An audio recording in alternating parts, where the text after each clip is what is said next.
Plastik tullantılar, görünməz təhlükə. Hər il dünyada 400 milyon ton plastik istehsal olunur.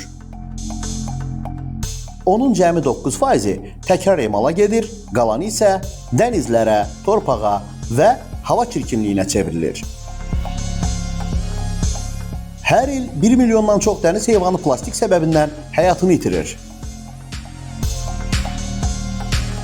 Mikroplastik artıq su, duz, balıq və hətta insan qanında da tapılıb.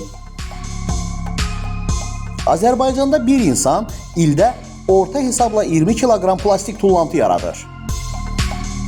Nə edə bilərik? Yenidən istifadə et. Parça torba və şüşə qabdan istifadə et. Sadəcə bir yox demək böyük dəyişiklik yarada bilər. Plastikdən imtina et, gələcək nəsilləri qoru.